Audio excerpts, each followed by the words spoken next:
Right, we're about to get our first look at Captain Marvel, which is, of course, the first, the only movie between this and our destination of Infinity War 2, Part whatever 2. the hell they end Avengers up calling it. whatever they decide to call it. Yeah, whatever they decide to call it. It is also the first Marvel solo female superhero movie. It is also the first thing to do with Scroll. I mean, it has a lot of firsts. It's also the first movie chronologically going forward, right? Yes, because 90s, yes. Yeah. So there's no one step before. Oh, Captain America, I suppose. Captain America.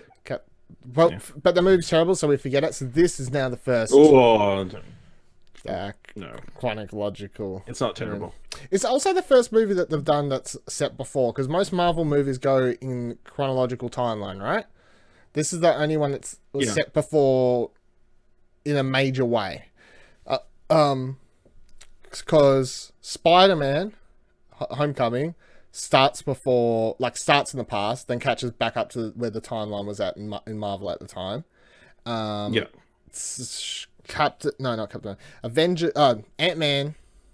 and the Wasp is set kind of before Infinity War. A little bit before Infinity War. But then it basically happens in 48 hours and catches up to Infinity War anyway, so it's like, oh, we just had Infinity War, but it's only a couple days before, so you don't really want to count that one too much, I suppose. Yeah. But yeah, this is the first movie that's a big let's go back in time and get a whole prequel look at thing, I suppose.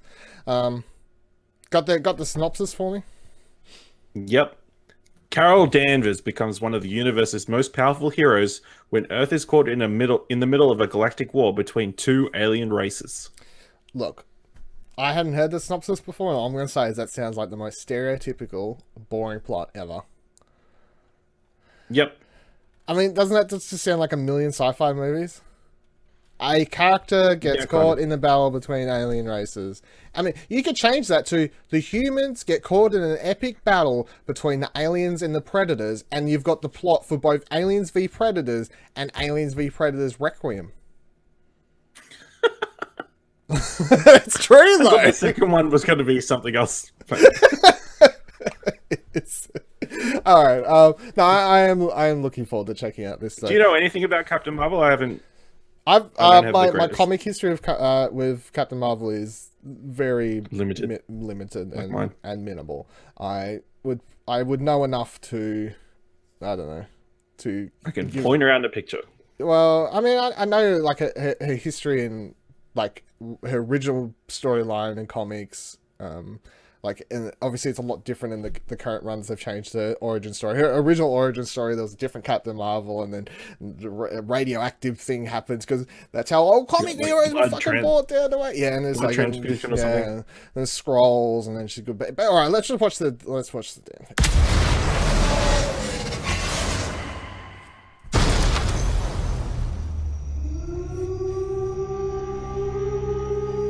Oh fuck yes! It's the 90s. In case you didn't know, kids, Blockbuster Video.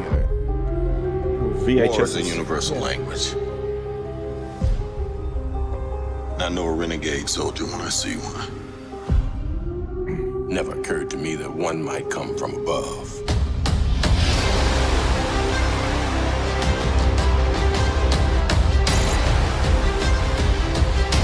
Space invasion, big car chase. Truth be told, I was ready to hang it up till I met you today. So you're not from around here? It's hard to explain.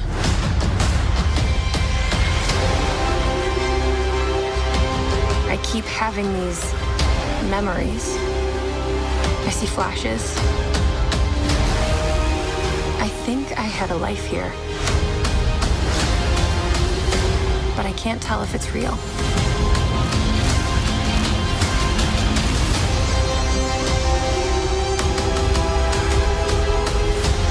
Bad guy. Yeah. We have no idea what threats are out there. We can't do this alone. We need you.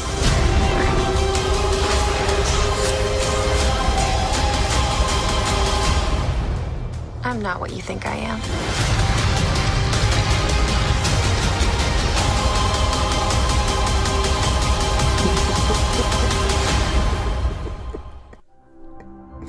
I'm sorry, but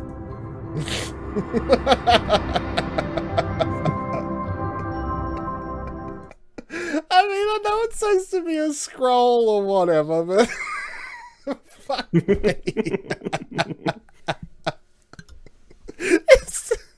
You couldn't have picked like the scroll into a, you know, middle-aged man and or woman. Even it doesn't. I don't care about the gender factor of it. Like if it had been a little kid or an old lady, it's just something so funny about the shot. They show the old lady looking up and then she has that big power punch. Oh. But yeah, I'm assuming that's a scroll. And Yeah. in disguise. No, she's just out for old ladies. But fuck me. Oh jeez, that's funny. Yeah. What are your thoughts? Yeah, it looks cool. Looks but Samuel L. Jackson looks good. Like With two eyes? de-aged again. Yeah, de-aged, two eyes. Yeah. I mean, he looked great in that photo as well, but there you go. In motion, it looks pretty good. Didn't see Agent Coulson. No, we didn't see him. Barely saw anybody else. Like, this is our first trailer. We still know absolutely nothing about this movie, pretty much. Pretty much. About the plot. Yeah. I mean, That's fine. Yeah. It hints at the story being, I guess. So she's. They've said in the E News or in the E article that she's half Skrull, half human. So I presume. Sorry. Half Kree, not Skrull. Kree, sorry. She's half Kree, half human, yes. Half Kree, half human. So then does she have a very similar origin story to Peter Quill-ish? You know? Like, does a Kree come down, male, female, meet her dad, mum, whatever, however they want to swing it, and then she grows up on Earth for a certain stage, and then eventually her dad, mum, whoever it is, comes and gets her, or someone else comes and gets her, and then she's whiffed off to space and experimented on, or something like that. They seem to hint at. And then during the experimentation, she loses her memory of her years on Earth and is trained into this super soldier bad guy. I'm assuming that, like, from everything we know, brainwashed or something. Yeah, brainwashed to a degree, I guess. I mean, we talked about this on. What do you want to watch? Right? What do you want to watch? Yeah, Exposure Network's #1 media podcast. I can't remember what you call it. It's What Do You Want to Watch? You should listen to it though. We talked about how we're saying that she has to be a bad guy for a certain stage, because not only in that picture with the green suit and everyone is she shown walking towards who we presume the bad guy is, and I mean, come on, his eyes glow. In that trailer a little bit and everything. It's Jude Law. It needs to be the bad guy. Yeah, Jude Law. Come on, he was the bad guy in King Arthur. What else do you want to do? And then also Jamon Hewson, or I can't remember the character name, but he's called out for this sewer or something. Yeah, the guy, everyone knows him as the guy who says the "Who" GIF from Guardians of the Galaxy. Of course, that's the easiest way to explain who he is to people. I feel, because most people know what that GIF is. Most people use it so much. He's part of that group with her, and you see it in that picture. We don't see him in that trailer, but we see him in the picture. So it's like, well, he's a bad guy. I can't picture a time period where he was a good guy and then turned to being a bad guy. Just like he's a bad guy. We also see, of course, Ronan the Destroyer is in pictures talking to these characters while she's in the green suit, while she's with Jude Law. So it does seem like she's brainwashed and experimented on for a degree of time. She must go on some sort of mission or something like that, and ends up crashing back on Earth by happenstance. And then while she's there, meets up with Nick Fury, whatever else, her memories start coming back to her. And I'd assume the plot is simply she starts to realize that she was, like, as she comes out of her brainwashing, she realizes that she is on the wrong side, and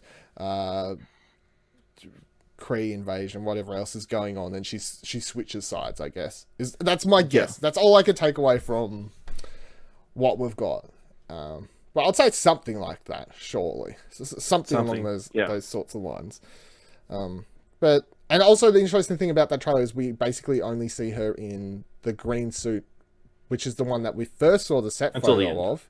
Until then, yeah. But that's the one we first saw the set photo of, and everyone was like, fucking don't really care about that. And then when everyone saw her in the proper, American flag suit, or however you want to refer to it, that's the one where everyone's like, fuck yes, I'm down. So it's interesting that the first trailer they put out is very much focused on that green suit, and does she only get her actual suit more in like the last third of the movie possibly. And the last thing that I noticed was is Brie Larson putting on a more southern sounding American accent or something like that? Because listening to her in this, and I tried comparing to a movie where surely she was just doing her natural accent, and I started thinking about Room, the movie she won the Oscar for, of course. And I'm thinking about that movie compared to how she sounded in that trailer, and it does not sound the same at all in my head. This sounded like she's putting on a more, I'm American, like Southernish accent. I don't really know, but I don't think that's her natural accent. It seems like it's turned up a little bit more to sound a bit more American. But I could be hearing things, could be going overboard. Could be.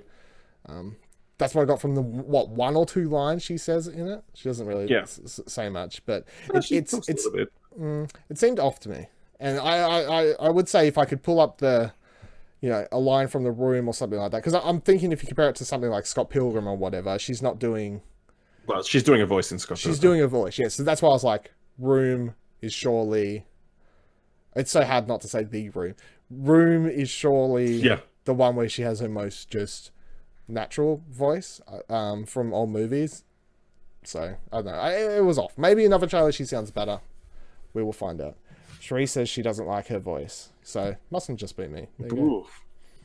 Something going on with Brie Larson's voice over here. What are you going to give a trailer?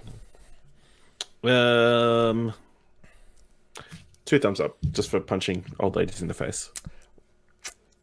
I'm going to give it double thumbs down. Whoa. Yeah, I don't think it was very good. I don't think that was the same one. I don't think that's the fly out of the gate Captain Marvel trailer that I just didn't think it was a very good trailer. It was a weird trailer, I felt. That's true. And it was weirdly edited. I didn't really the plot points they were trying to focus on and everything. And it was a 2-minute trailer. It wasn't a teaser. It was a 2-minute trailer. So I'm looking for a bit more information, and it was just edited weirdly, and the plot points they focused on was odd. I don't know exactly what audience of Marvel movie going audience they were trying to hit, because I don't feel like that's going to hit with the general audience either. I don't know. It's a weird one. Yeah. So let's be honest. Most of them are just going to eat it up. Yeah, that's true. I mean, if you're a super Marvel fan, every Marvel trailer comes out and you give it double thumbs up. Surely. Yeah. I mean, people are just whatever. But yeah, no, I'm still looking forward to it. The Marvel logo comes up. Yeah, they're like 2 thumbs up. I'm done. Marvel trailer. Another trailer could come out and could fix a lot of the problems. And maybe in a different trailer, her voice sounds better. Cherie said, I don't like it. It represents her to be strong enough.